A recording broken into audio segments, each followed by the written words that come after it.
আসসালামু আলাইকুম গাইস, সবাই কেমন আছেন? আশা করি সবাই ভালো আছেন। তো আজকে ভোর রাতে ঘটে যাওয়া একটা ঘটনা তুলে ধরার চেষ্টায় যদি আপনাদের দেখানোর চেষ্টা করি। এই যে সোহাগ স্কেনিয়া গাড়িটা সকাল ভোরবেলায়, যতটুকু শোনা গেছে লোকজনের কাছ থেকে, ঘুমের কারণে মেরে দিছে। এই যে ঢাকা মেট্রো 146507 গাড়িটা, এটা পোর্ট বন্দরে যে ইন্ডিয়ান গাড়ি সাইড করা ছিল, খালি গাড়ি, এরা ইন্ডিয়ায় ফেরত যাবে, সিরিয়ালে রাখা ছিল। আর বিপরীত সাইডতে পরিবহন এসে পিছনে এত জোরে মারছে যে এই গাড়ির হাউজিং পর্যন্ত ভেঙে গেছে।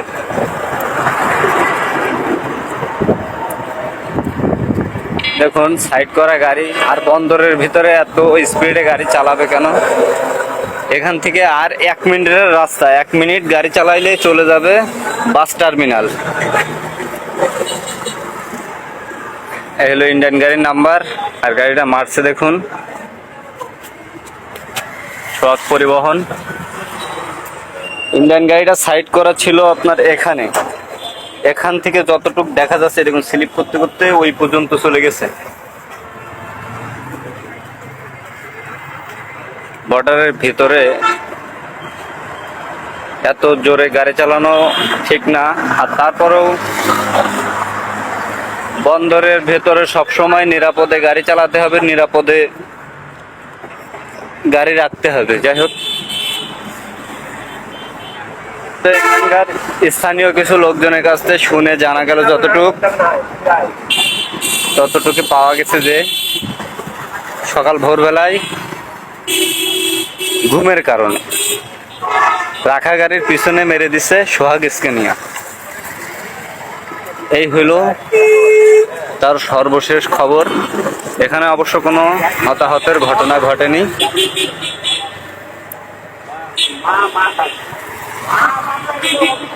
শুধু গাড়ির সামনে একটু ক্রাশ হয়েছে।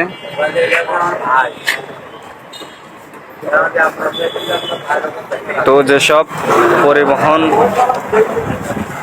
মালিকরা আছেন বা ড্রাইভার হেল্পাররা আছেন, বন্দরের ভিতরে গাড়ি ঢুকলে অবশ্যই গাড়ি ছেড়ে চালাবেন, ছেড়ে রাখবেন।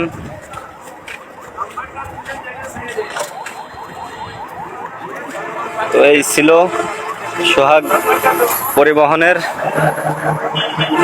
দৃশ্য। এর আগেও বহুবার আমাদের বন্দরে সোহাগ পরিবহন দুর্ঘটনা সচরাচর ঘটছে।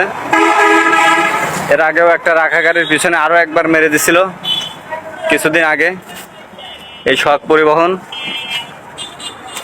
তো আমি জানাতে চাই ঊর্ধ্বতন কর্মকর্তাদের, আপনারা আপনাদের ড্রাইভারকে অবশ্যই সেফ ড্রাইভিং করতে পারবেন। তো এই ছিল আমাদের বেনাপোল থেকে সর্বশেষ খবর। সবাই ভালো থাকবেন, সুস্থ থাকবেন। আল্লাহ হাফেজ।